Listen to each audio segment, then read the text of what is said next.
Let's do it. Hello and welcome to another exciting, action-packed, fantastic episode of the Castle Title Television Network. I am your host, David Kramer, President and General Counsel of Castle Title, and with me today, a very special guest, Brian Wax, Esquire, very knowledgeable about real estate and title, and as luck would have it, my business partner with Castle Title. Today on episode 5, can you believe it? We're already on the 5th episode. Wait till we've done another 300 or 400 of these suckers.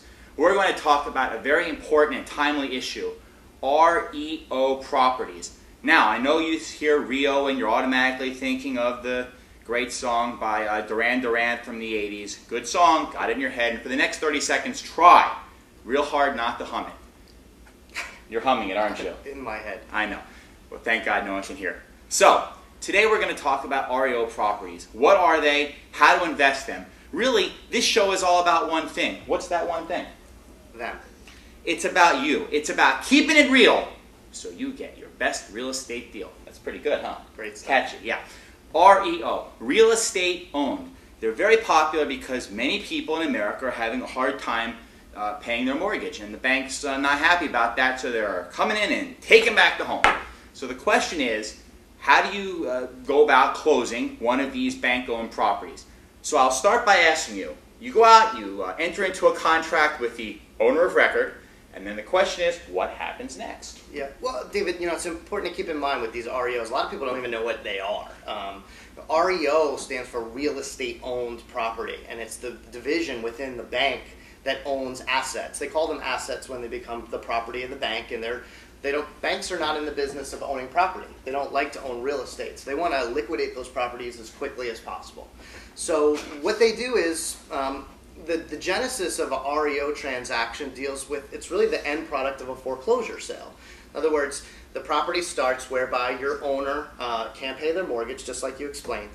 And then instead of a third party buying it at a foreclosure sale, the bank buys it back at foreclosure because there's no bidder. So when there's no bidder, the bank takes possession of the property. They basically buy in their debt, and then the property becomes an REO transaction. And there's no shortage of them right now in the marketplace, is there? There's no shortage, as you point out, and they're becoming more and more prevalent in the marketplace. I mean, right now, you and I have seen so many more of them than we have in the entire history that we've been doing it, just because of the amount of foreclosures that are in record. And then you also have less and less third-party buyers, because when you're buying at foreclosure, they're going to try to get at least the amount of the debt that's owed on the property back. And if they don't get that from a third party, which a lot of times these are valued at the times when the appraisals were higher and property values were higher, so now you don't have as many third-party buyers at the sales. Right. So more and more properties are becoming the assets of the actual lender. Okay, so you enter into a contract with the bank. You're buying 123 Maple Street. Right. Now what?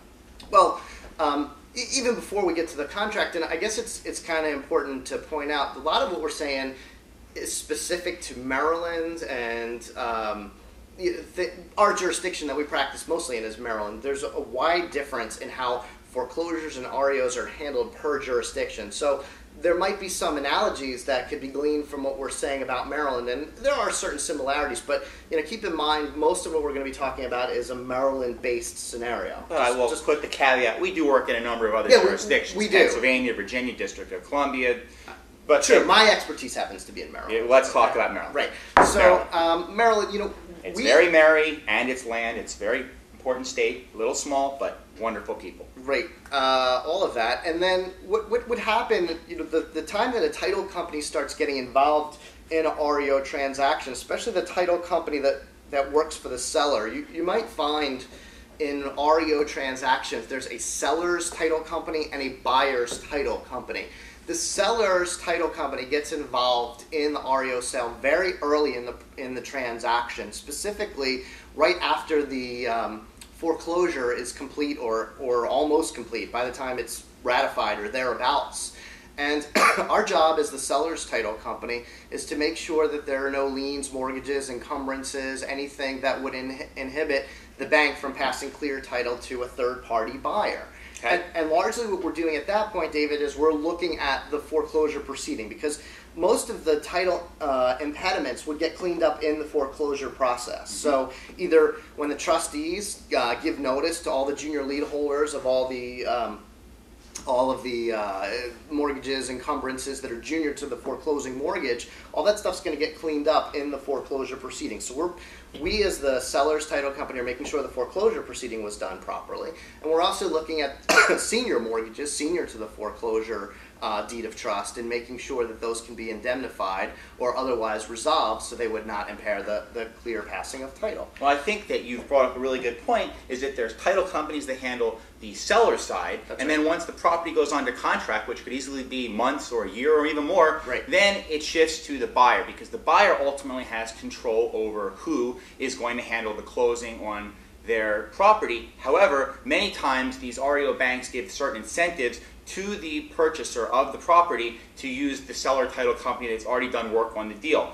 You ultimately can pick who you choose almost all the time in most jurisdictions, but at the end of the day, a lot of times these sellers are giving you incentives, whether they're paying title insurance, giving you better rates for title services, to choose them. So I think what I'm going to do, since we've adequately addressed what happens up until the point where the purchaser is ready to go and actually settle on the property, I think what we're going to do is we're going to make this a two-parter. We haven't done that before. It's keeping the whole process real. I'm going to basically thank everybody for watching. Tell you, please keep the emails and comments coming. I've gotten so many positive, just really brings joy to the cockles of my heart. So with that, I'm going to say thank you. I'm going to sign off, but let you know we're going to have Brian back, because you can do another episode, can't you? I'd be honored. It's terrific. So until then, we'll see you.